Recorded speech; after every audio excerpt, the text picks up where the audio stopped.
Machiegni nyakwaro magwadhi e sigana ma tich ang'wen ka tich ang'wen mar Gin Kanye. Nyakwaro magajwang' mana kaka juma ka juma wakelo ni chendo mar Gin Kanye. Kawuono wamenyo ni Andrew Olima Nyakuna. Olima ne en ruoth kata chief ma humbe lach kuom tich mare e kaunti ma Migori e kar ching'od bura ma Nyatike. Olima otiyo e kadem kuom thuolo mar higni 29 kendo Walter Nyambaga miyo sigand chief Olima rabondo man gi Kiraun. Andrew Olima Nyakuna, ruoth marabondo, man kod Kiraun, mabuche mage mag tie yath, ne nyaka we oganda ka ae kod pogruok. E gweng' Manyandagi sub-location mayudore got Kachola Ward, e sub-county Manyatike, anie nyamburko kenda gwenyora kod saa mar donjo ka chief Olima Nyakuna. Wadonjo gi nyidho, kendo wayudo rwak manimba. Mbaka chakore kendo ruoth miyowa kaka ne ochako sombe bang' min mare ne puse piny ka e higa mar 1959. Asombo ni kusim primary school Karumu up to class 7. Akalo kanyo CPE. Why am the last CPE? I've been a Nakuru Day Secondary School. Tigo Form 4. 1979. Ruoth kono wani ne odhi e college ma Nakuru somo laktar marakore kod choke motuo. Kata kamano, chunye ne ok mor kod kit somo no koluwo ni ne ochune godo. Faculty ba nitiere emano kadwar. Nitiere miluongo ni physiotherapist. Yes. Akono kanyalo chokore gi choke. Nawuok adhi Eregi TTC. Eregi and 12 kilometers running away from morning nyaka saa 2 gokinyi. If I fail not to go, negi pama tabidhitua kona hagigo. Ruoth nochako manyo tich yodho wadh Nam Chumbi. From there, I came back home. I live in Mombasa. At the African Safari Club. As a circuit officer, then I came to receptionist, in case I knew, and I can speak fluent German. In African Safari, okay, Bill Katakuan. Koneka Dukupo, you go on the spot, and was sacked. At your Mombasa, at your Nakuru, before. Kenya Farmers Association, as a clerk. Olima ne koro chako winjo ni piny ipogo, to ma ne biro kod telo, omiyo wuon mare ne ogwele mondo mi obi otem hape. By then, they were a giant East Kadem. Most stretch from Lake Region to Migori County, Isona sub-county. Koro they were subdivided Kalero de, Wadon Kalero. Then Yandago Wekaler, Yandago Don Kende, and I will subdivide into 2. Me and I saying full sublocation. So my father told me just come back, can't I apply for this thing? I came, I applied. I was elected. Olima ne manaja igni Piradek ka oyudo lai mar bedo ruoth. I was between 36 there. I was so much secretary with that duty. Tijinaka through Kalam. Ruoth wacho ne kata ne otin kamano. To ne isonyo ne rieko kod jogo motelo ne, kendo ne konye mokalo. Tiyo meru guuru, very challenging. To your friends, very challenging. Because you have to, nakitiga kill, through consultation.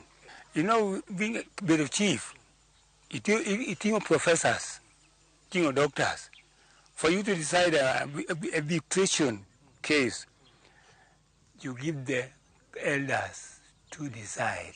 Mana kaka ruodhi mamoko gikoni bura mar yalo lo tek ka nyiedho rombo. Kapok idhi nyaka ing'e which category of land case midhiye. Any education concern, surveyor, any registry. Then from there, if you recruit time, you come back to in your house to pray for the Lord. Bendoko ni mako ng'ato ne ok chande, makmana ni chik ne nyaka bedgo mager. I just summoned them peacefully. Come, be an officer and go to your house. To be humbly. From there, that got in whatever king I go. Anyway, case majaka. Inge, what him now? Nini konya, akoni kagaba konyi. Wadeka police wada team gina mwange. Get karate right. Watuwe katakaba etuwe. Olima, bendeko ni yalo joma ose umore onget. Kaka dhako kod dichuo, ok yot kata matin. Kakolo gara chedo me wariti juno whatever yaurika. Yeah, why don't you just go and please yourself in the house? Yeah, go we compromise with them. Ikelo mo si wa ko tikono ka kunya winjuru. Kuro kumagi keno kachaka kal. Ruth wacho ni boka ne mako mana jokugwen, jogo mayombo kod chame dere, to kod jonjore matama ma wengegi okolo kudho. Magi luong ni miscellaneous pit offenders. Magro del tiyo tiyo. Achwara ng'at mona kwalo bel edero. Ena notorious ukulo pop edero. To namiyo yudo no goe. Bing igani najiko outside. Koro kigo jado ni udwa de gonya tiyo. Korana koria let the law take its own course. Olima koni ne en kod yudhe matijgi tek nyowuoyo, kama oting'o Marire Benson, Duka Ng'ang'ni, to kod Opio Dut, kendo yudhego ne konye olo boka kuom jonjore e barasa. I was an youth very arrogant. Making me opportunity 30 minutes onego ng'ato. Ko an ka miyo gi within for discipline under disciplinary ground. On this one ground Chief Olima Nyakuna wacho ni jochwak kamuna ne bedo osiepene, kata kamano ne otiyo kodgi machiegni e gayo math masasa. You cannot give a permanent solution to Gino. And you control, if you see, because you just take a in real sense, police. Ruth kwanonwa kidongruok mane osunde jodak mogero moting'o kar tiegruok ma en sikul sekondar manyandago, Chamachichi, Miroche e kind mamoko. Kwa chaka nyandago secondary. Exist kendo excel. Adhi Chamachichi. Okalo through mana education wise. Achako Kanyandigo primary school or excel. Kadu dispensary nyanda ko dispensary. Wane mwachao gimiluo. Iye unakunyo iye unadi. Kalu dam nyanda godam. Okoni tudruok kod DC kanyakla kod Dio mare ne ber e Migori kanyakla kod Nyatike. Kadiso in say do this we go. And we don't have anything to say ni utaitwa. My friend unatakana pahali. Don't complain. Direct. All the requirements Magidu anatimo te. Because this was my best friend. D was my best friend.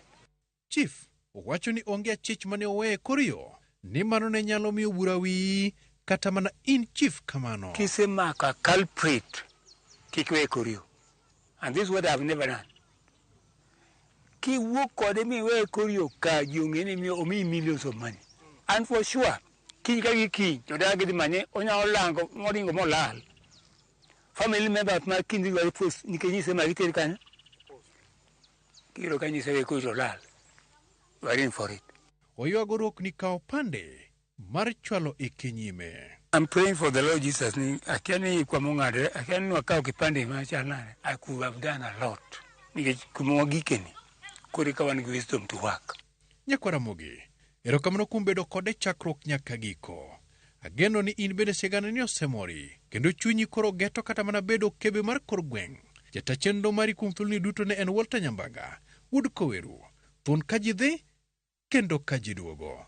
Oriti masane.